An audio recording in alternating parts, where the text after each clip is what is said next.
అని అది సెంటర్లో మార్చమంటారు.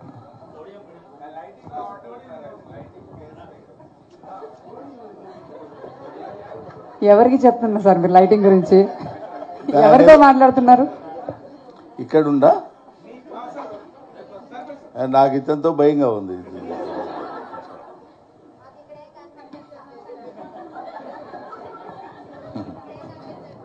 అటోళ్ళు కనపట్లేదండి, మరి వాళ్ళని ఏం చేయమంటారు? ఇటోళ్ళు కనపట్లేదు వీళ్ళు అంటారు, వాళ్ళకి కనపడినా కనపడడం పర్లేదు మాకు కనపడాలని వీళ్ళు అంటారు.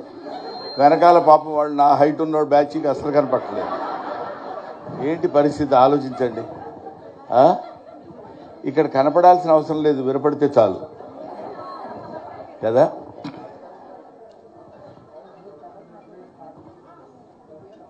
సభకి ఆసీనులైన ఢిల్లీ యూనివర్సిటీ ప్రొఫెసర్ గారు, మా అమ్మాయి రేణుదేశాయ్, శ్రీ రామచంద్ర యాదవ్, ఆయన గురించి నేను ప్రత్యేకంగా చెప్పాల్సిన పని లేదు. ఈ కార్యక్రమమే చెప్తుంది ఆయన గురించి. చాలామంది పొలిటికల్ లీడర్స్ అద్భుతమైనటువంటి కార్యక్రమాలు నిర్వహించి కొన్ని లక్షల మంది జనాన్ని పోగేసుకుని నేను నా పార్టీ ఇది నేను ఇది అని చెప్పుకోవడానికి ప్రయత్నించే రోజుల్లో అలా కాకుండా ఇటువంటి కార్యక్రమాలు చేయాలి, ఉపాధ్యాయుల్ని గౌరవించాలి. ఎంత మంచి మాట అండి అది. ఉపాధ్యాయుల్ని గౌరవించాలనే మాట విని ఎంతకాలం అయింది? ఉపాధ్యాయులకి అవార్డులు ఇవ్వాలి అనే ఆలోచన వచ్చిన మనుషులు ఎంతమంది ఉన్నారు? పైగా ఆ ఉపాధ్యాయులు ఏ సందర్భంలో పెట్టారంటే ఎక్కడో గబ్బక్కను కనపడ్డారు. మన స్కూల్లో ఉన్న 4 ఉపాధ్యాయులను తీసుకురంటారు, దండలేసి ఫోటో తీసుకుని ఉపాధ్యాయులు సత్కరించిన రామచంద్ర యాదవ్ అని పెట్టచ్చు. కాదు, సావిత్రిబాయి పూలే ఆ మహాతల్లి ఇవాళ ఎంతమంది సమాధుల మీద మనం నిలబడి జాతీయ జెండా ఎగరేస్తున్నామో తెలుసు కదండి. అలాగా ఎంతోమంది మహనీయుల యొక్క, ముఖ్యంగా స్త్రీల యొక్క ఆశయాల మీద మనం బతుకుతూ, ఇందాక అమ్మాయి చెప్పింది, నేను ఇవాళ ఇక్కడ నిలబడి మాట్లాడగలుగుతున్నానంటే that all credit goes to Savitribai Phule. ఎంత కష్టపడ్డారండి. మనుధర్మ చరిత్రలో ఆయన మను ఏం చెప్పాడంటే స్త్రీలకి చదువు ఉండకూడదు, స్త్రీలు అసలు బయటకు వచ్చి కనపడకూడదు. ఆల్మోస్ట్ ఇప్పటికే అవే కొంచెం ఫాలో అవుతున్నట్టున్నారు. స్త్రీలు చదువుకోకూడదు, స్త్రీలు బయటకు వచ్చి మాట్లాడకూడదు.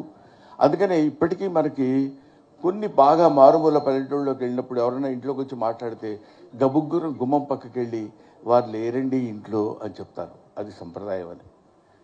అదే కాకుండా ఇంకా ఇంకా ఇంకా స్త్రీ చదువుకుంటే వేదాల్లో చెప్పబడింది ఏంటంటే వర్షాలు పడవు, కరువు కాటకాలు వస్తాయని. ఆ భయం కూడా పెట్టారు. ఎంతవరకు స్త్రీ జాతిని అణగదొక్కాలో అంతవరకు అణగదొక్కుతూ వాళ్ళు పైకి రాకుండా ఉండాలని కోరుతూ వాళ్ళకు ఒక వ్యక్తిగతమైనటువంటి అభిప్రాయం ఉండకూడదు. లేడీస్ అంటే దానికి లేడీస్ తయారైపోతున్నారు అంటున్నారు ఈ మధ్య కూడా. అదేంటి లేడీస్ అసలు మనుషులు కాదా, వాళ్ళు తయారవ్వకూడదా? అందుకని ఇంకా భయంకరమైనటువంటి ఆచారాలు కూడా చిన్నప్పుడు మాకంటే ముందు తరం వాళ్ళ దగ్గర సతీ సహగమనం. భర్త చచ్చిపోతే భార్యని చితులకు తోసేవాళ్ళు. ఎందుకంటే మనకి కొన్ని అద్భుతమైనటువంటి ఆలోచనలు, మరి ఆ నమ్మకాలు ఇవన్నీ ఉండేవేమో. ఇప్పుడు ఆ నమ్మకాలు దేవుడి దయ వల్ల లేవు. లేకపోతే వీడితో పాటు వాడు, వాడితో పాటు వాళ్ళు మొత్తం అంతా వెళ్ళిపోయి దూకేసి వీడి ఆత్మ ఇటో వెళ్తుంది, ఆ ఆత్మతో పాటు ఈవిడు కూడా వెళ్ళిపోవాలి. ఇద్దరికి కొంచెం ఇబ్బందికరమైన పరిస్థితి అది. ఈ జన్మతో దీన్ని వదిలించుకుందామని వాడు అనుకుంటే కుదరదు, వీడి జన్మకి వీడు లేకుండా ఉంటాడు అనుకుంటే అది కుదరదు. ఇద్దరు మళ్ళీ అక్కడికి వెళ్ళినా సరే నా కర్మ ఇలా కాలింది ఏంటని అనుకునే స్థితి లేకుండా, ఇది ఇప్పుడు మనం చక్కగా చెప్పుకోవడానికి నవ్వుటానికి వీలుగా ఉంటుంది. కానండి ముక్కు పచ్చలారని ముద్దు బిడ్డలు, చిన్న పిల్లలు, ఆడపిల్లలు భర్త ఏదో కారణం చేత చచ్చిపోతే, ఆ రోజుల్లో ఇంకా బాల్య వివాహాలు ఉండేవి.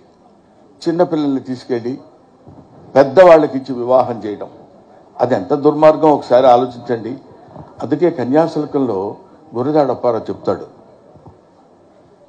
పుత్తడి బొమ్మ పూర్ణమ్మ అనే స్టోరీలో ఏం చెప్తాడంటే, మీరు జాగ్రత్తగా పరిశీలించండి, 10 ఏళ్ళు 9, 10 ఏళ్ల పిల్ల పసికందు, దానికి ఏమీ తెలియదు. దాన్ని 60 ఏళ్ల 70 ఏళ్ల వాడితో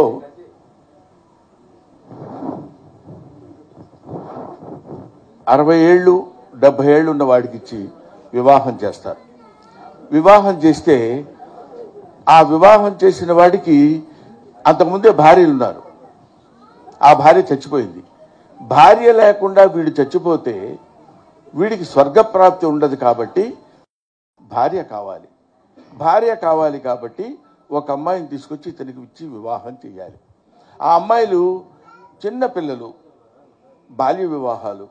వాళ్ళ తల్లిదండ్రుల దగ్గరికి వెళ్ళి, మంచివాడు, పెద్దవాడు, బాగా డబ్బున్నవాడు, వాడితో వివాహం చేసుకుంటే మంచిదే కదా అని నచ్చజెప్పి అతనికిచ్చి వివాహం చేస్తారు. ఇది వినటానికి చాలా బాగుంటుంది. ఇక్కడ ఒక భయంకరమైనటువంటి దారుణమైనటువంటి విషయం ఏంటంటే, హలో మీరు మాట్లాడుతుంటే లేకపోతే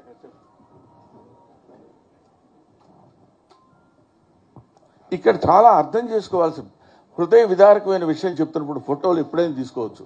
ఒక ఫోటో మిస్ అయినా కూడా పర్వాలేదు.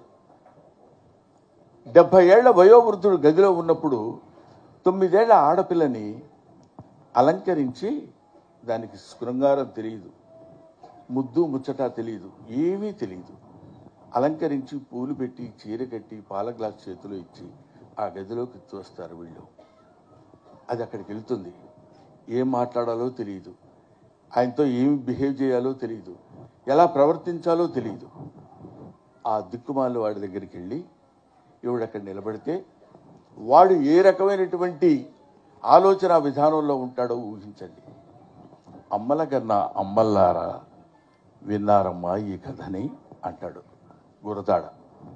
అమ్మల కన్నా అమ్మ, అప్పటికే అసలు పెళ్ళి కాకముందే ఇంతకుముందు భార్యకి పిల్లలు ఉన్నారు, వాళ్ళు అమ్మ అని పిలుస్తారు ఈ పసిబిడ్డని. అమ్మల కన్నా అమ్మల్లారా విన్నారమ్మాయి. అలాంటి బాల్య వివాహాల్ని వ్యతిరేకించి, కాదయ్యా వాళ్ళని చదువుకోనివ్వండి, వాళ్ళకు స్వతంత్ర భావాలను తెచ్చిపెట్టండి అని ఫెమినిజానికి నడుం కట్టినటువంటి మన తెలుగులో చలంగారు లాంటి వాళ్ళు, కందుకూరి వీరేశలింగం లాంటి వాళ్ళు, చిలకమర్తి లక్ష్మీనరసింహం లాంటి వాళ్ళు ఎంతోమంది త్యాగాలు చేసి స్త్రీ జనోద్ధరణకి, స్త్రీ మానసిక జనోద్ధరణకి ఉపయోగపడినటువంటి వాళ్ళు. ముఖ్యంగా ఆ తల్లి ఇందాకే నమస్కరిస్తుంటే ఆమె యొక్క సావిత్రిబాయి పూలే యొక్క నిజంగా షీ ఫీల్స్ ప్రౌడ్. ఆవిడ పూనాలో పుట్టింది, నేను పూనా అమ్మాయిని అని చెప్తుంటే, అటువంటి ఆమె పుట్టినరోజు సందర్భంగా ఈ కార్యక్రమం నిర్వహించాలి, ఇలాంటి కార్యక్రమాలు చేయాలి, మనం చేయవలసినటువంటి కార్యక్రమాలు ఇవి అని తెలుసుకుని ఇలాంటి కార్యక్రమాలు చేయడానికి శ్రీకారం చుట్టినటువంటి మన రామచంద్ర యాదవ్ గారు గొప్పవాడు అనటం కంటే ధన్యుడు, ధన్యజీవి. అందుకే మనకేమంటారంటే, మా నాన్న అనేవాడు, మీ వయసు ఎంతని అడిగితే 60 ఏళ్ళు 70 ఏళ్ళు 80 ఏళ్ళు అని చెప్తారా, అది కాదు వయసు. ఇలాంటి సత్కార్యక్రమాలకి, ఇలాంటి సదాలోచనలకి, ఇలాంటి మంచి పనులకి మనం ఎంత సమయాన్ని అయితే కేటాయిస్తామో ఆ సమయాన్నంతా కలుపుకుంటే అది నీ రియల్ ఏజ్ అని చెప్తాను. ఇవాళ ఈ కార్యక్రమం ద్వారా మనకు అంతో ఇంతో వయస్సు పెరిగింది. ఇలాంటి కార్యక్రమాల ద్వారానే పెరుగుతుంది. ఇటువంటి కార్యక్రమాలు నిర్వహించాలనేటువంటి ఆలోచన రావటం, ముఖ్యంగా బీసీలు, అదొకటి. ఎందుకు మరి ఆలోచన రాదో తెలియదు. భూగోళం అంతా ఒకటే, ఇక్కడున్నా, ఇంకో చోటున్నా, ఇంకో వాడలో ఉన్నా, ఇంకొక పేటలో ఉన్నా, వాళ్ళు వీళ్ళు వేరు వేరు కాదు. దేశమంటే మట్టి కాదు, ఈ దేశమంటే మనుషులు. తిండి కలిగితే కండగలగదు, కండగలవాడైన మనిషి.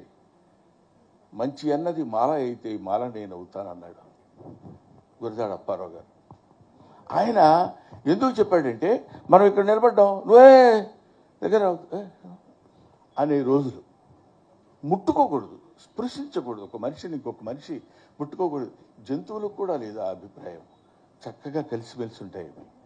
మానవుల్లోనే అంత దరిద్రమైనటువంటి అభిప్రాయాలు వచ్చిన రోజుల్లో కాదు కాదు అందరం ఒకటే అనే ఆలోచన ఎందుకు రాదు? ఇక్కడిని మట్టిని నేను ముట్టుకున్నప్పుడు అక్కడెక్కడో హైదరాబాద్లో ఉన్న మట్టి ఒకటే కదా. ఇక్కడ నేను నిలబడ్డప్పుడు అతను కూడా నిలబడ్డట్టే కదా. ఇక్కడ నేను ఇది ముట్టుకుంటే అతను కూడా ముట్టుకున్నట్టే కదా. We're all one, God is one, earth is one, everything is one, oneness అనేటువంటిది స్త్రీలు పురుషులు పిల్లలు పెద్దలు అనేటువంటి తారతమ్యాలు లేకుండా అందరూ ఒకటే, అందరూ చదువుకోవచ్చు, అందరికీ విజ్ఞానం కావాలి. Knowledge is power. తమసోమా జ్యోతిర్గమయ, అసతోమా సద్గమయ, మృత్యోర్మా అమృతంగమయ అని చెప్పినటువంటి గౌతమ్ బుద్ధుడు ఎట్లాంటి అద్భుతమైనటువంటి మాటలు చెప్పాడో చూడండి. మీరు రాకూడదు, మీరు చదువుకోకూడదు, మీరు చదువుకుంటే ఇట్లాంటి దారుణమైనటువంటి స్థితిలు ఏర్పడతాయని భయపెట్టి చదువుకి దూరంగా ఉంచి వేదాలను అసలు ముట్టుకోకూడదు స్త్రీలు అని చెప్పిన రోజుల్లో ఇవాళ మనం ఈజీగా సావిత్రిబాయి పూలే గురించి ఆవిడ చాలా గొప్పది, ఎంతో సంఘ సంస్కర్త, ఇలాంటి ఆడవాళ్ళ గురించి ఎంతో కష్టపడింది అని చెప్పడం కాదు. ప్రాక్టికల్గా ఆలోచించి చూడండి అది ఎంత కష్టమైనటువంటి విషయమో. ప్రాక్టికల్గా ఆలోచిస్తే అది ఆ రోజుల్లో ఆవిడ ఎంత దారుణమైనటువంటి స్థితిని ఫేస్ చేసి ఉంటుందో ఊహించండి. అందుకని అటువంటి మహనీయుల్ని వాళ్ళ మీద ప్రేమతో కాకపోయినా, వాళ్ళ మీద గౌరవంతో కాకపోయినా, వాళ్ళ మీద భక్తితో కాకపోయినా, వాళ్ళు మన సమాజం కోసం, స్త్రీల కోసం జీవితాలనే త్యాగం చేసినటువంటి మహనీయులు కాబట్టి కనీసం జాలితో అయినా ఇలాంటి కార్యక్రమాలు మనం పెట్టుకుందాం. అందుకని బీయింగ్ ఏ టీచర్, నాకు రామచంద్ర యాదవ్ అంటే కుర్రాడు, ఏదో పార్టీ పెట్టి ఏదో చేద్దాం అనేది కాకుండా యువతని మేల్కొల్పాలి. You can criticise an old man because you know what he is. Don't criticise an young man because you don't know what he will be. ఆ తర్వాత వాడు ఒక అబ్దుల్ కలాం ఇవాళ తయారయ్యాడన్నా, ఒక సర్వేపల్లి రాధాకృష్ణన్ తయారయ్యాడన్నా, ఒక అంబేద్కర్ తయారయ్యాడన్నా, ఒక లాల్ బహదూర్ శాస్త్రి తయారయ్యాడన్నా, వీళ్ళ పేర్లే నేను ఎందుకు చెప్తున్నానంటే వీళ్ళు మట్టిలో పుట్టిన మాణిక్యాలు, గడ్డి పూలు, ఇవి గులాబీ పూలు కాదు. ఎడం చేత్తో పుస్తకాలు పట్టుకుని కుడి చేత్తో ఈదుకుంటూ సముద్రాన్ని గంగా నదిని వెళ్ళి అవతల ఒడ్డుకి వెళ్ళి అక్కడ స్కూల్లో పాఠాలు చెప్తుంటే విని చదువుకుని పెరిగినటువంటి అంబేద్కర్ గురించి మనం తెలుసుకోవాలి.